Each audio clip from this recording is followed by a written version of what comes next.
سلامونه. په پاکستان هیواد کې ټولو افغان کډوالو ته د زړه د کومې سلامونه او نیکې هیلې وړاندې کوم. خدای پاک دې وکړي چې روغ و جوړ به یاست. 2025 کال دی، د جنوري نن 11 نیټه ده.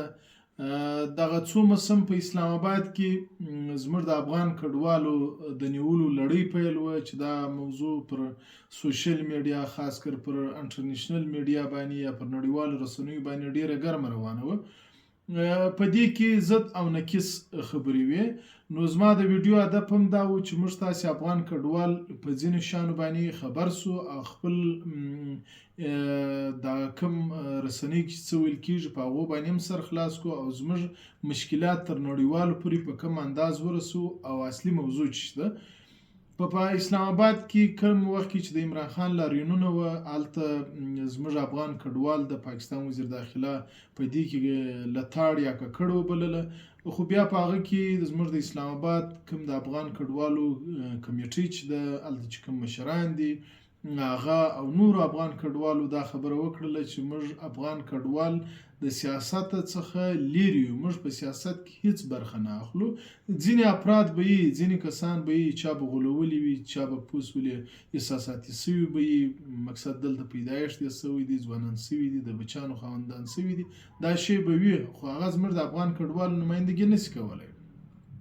نو دا خبره موږ په رسنیو کې هم کړې ده، بار بار هم کوو چې موږ افغان کډوال په سیاستونو نه د پاکستان په سیاست نه د افغانستان په سیاست کار لرو. موږ خپل د کډوالۍ ژوند کوو.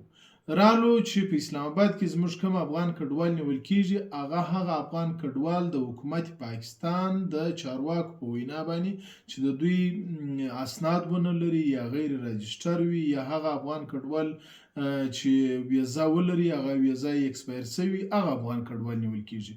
خو د هغه په څنګ کې زموږ هغه افغان کډوال هم نیول سوي دي چې د پی او آر کارډ یا د سی سی کارډ درلودونکي وي. دلته بیا د پولیسو په دې کې لتاړ کېدل دي یا ککړ کېدل دي چې د خپلو دغو دپاره مقصد د افغان کډوال نیسي یا نیولي دي. داسې واقع په کراچي کې هم تیرو کلونو کې هم پېښې سولې، په بلوچستان او سند، پنجاب، 4 سرصوبو کې پېښ سوي دي. نو خبره دا ده چې دلته بیا پر سوشل میډیا باندې یو بله خبره کېږي، کوم نوټیفیکیشن چې په 2024 کې چې کله د یونیسیار مشر یا آی کمیشنر ښاغلی ګرانډي رالی، دلته پاکستاني چارواکو سره خبرې وکړلې. د هغه څه بعد کې موږ تاسو ته د 2025 د جون تر 10 نیټې پورې وخت راکړل سو. هغه نوټیفیکیشن اوس پر یوټیوب او پر واتساپ او سوشل میډیا باندې چلیږي چې د پاکستان سپریم کورټ افغان کډوال ته د 10 جون پورې وخت ورکړی دی پی او آر کارډ درلودونکو ته. خبره دا ده چې موږ تاسې باید په دې خبره سر خلاص کړو چې هغه سپریم کورټ دا وایي چې هغه افغان کډوال چې کوم نوټیفیکیشن د پاکستان مرکزي حکومت دوی ته وخت ورکړی، هیڅ پولیس یا هیڅ چارواکی نشي کولی چې دوی بغیر د جرم څخه ونیسي. په دې باندې باید موږ تاسې سر خلاص کړو. دا یلا پاوی باید شیر نکو. اوس یو خو زموږ د افغانانو بدبختی دا ده چې د هر شغل سړی د هر دغه چې د میډیا سره خالص څه ولیدله خپل له ځانه څه یا د خپل فالوورز دپاره یا مقصد د خپل ځان د مشهورتیا دپاره پوس ولې بس د افغانانو ته غلط انفارمیشن یا غلط معلومات ورکوي. په کار دا ده چې موږ تاسې باید په خبرونو باندې چې کوم خبرې پر میډیا کېږي یا چارواکي کوي باید پوس ولې دا په غور سره واورو. داسې خلک پوس ولې اوس ماته پرون یوه میسج راوکړي د چاغې څخه زموږ یو ملګری وایي په کلاسیپلا کې کارډونه شروع سوي دي، نوملیکنه کېږي. مال کارډونه چیرې دي؟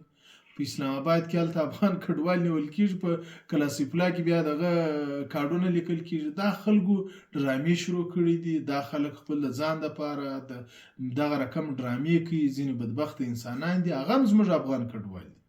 وروره موږ تاسې ته چې کومې مسلې پیدا کېږي، موږ تاسې مسله په حکومت پاکستان د سفران په وزارت په چیف کمیشنریټ یا افغان کمیشنریټ چې ورته وایي په هره صوبه کې خپل دوی برانچونه لري، خپل کمیشنر، خپل سټاف، خپل کارکنان تاسې ټول پیژنئ. هغه سته، یونیسیار سته، آی او ایم سته، د افغانستان حکومت سفارت کونسلګرۍ سته، د مهاجرینو ریاستونه سته. زموږ ستاسې پیغام او هیله به دا وي د حکومت پاکستان ته، عوامو ته، یونیسیار ته، خپل دولت ته چې موږ افغان کډوال یو، موږ باید د کډوالۍ ژوند ته پرېښودل شو. زموږ ارزو دا ده چې موږ د پاکستان او افغانستان دواړه اسلامي ممالک دي، دواړه ورونه هېوادونه دي. موږ باید داسې ژوند وکړو لکه کوم چې په یورپ او امریکا کې چې د هغو خپل هېوادونه چې کوم په مابینځ کې پولې نه لري، په مابینځ کې پوس ولې باډرونه نه لري، په مابینځ کې یو د بل آزاد تګ راتګ بې ویزې کوي. موږ تاسې باید د اسلامي مسلمان ممالک یو. موږ ارزو دا ده چې موږ د پاکستان د افغانستان تلپاته دوستي غواړو او موږ افغان کډوالو ته باید وخت راکړل شي چې تر څو زموږ ټول مسلې په افغانستان کې حل کېږي او زموږ په افغانستان کې دغه کوم ناامیدۍ چې دي یا وې پخوا دا ختمې شي. انشاءالله موږ خپل وطن ته ځو، تر څو چې موږ دلته اوسېږو باید موږ ته د ژوند موقع راکړل شي. موږ بیا هم د پاکستان د حکومت د ملت د عوامو مننه کوو، د یونیسیار ملګرو ملتونو مننه کوو او دارنګه د خپل حکومت مننه کوو چې زموږ د افغان کډوالو په مشکلاتو کې دوی را سره ښکېل دي او موږ ته دا د په کیمپو کې خاص کر د ژوند موقع راکړې ده، د تعلیم کومک را سره کوي، د اوبو او صحت کله ناکله کومک کوي. نو بیا هم موږ تاسې باید خپل دا کوم خبرونه چې اورو دې باندې په ځیر باندې سره وګورو. خو زموږ تاسې غوښتنه که په هره صوبه کې یو، په هره ضلع کې یو، دا غوښتنه به وي چې موږ افغان کډوال په سیاستونو کار نه لرو، موږ ته باید د ژوند موقع راکړل شي. مننه.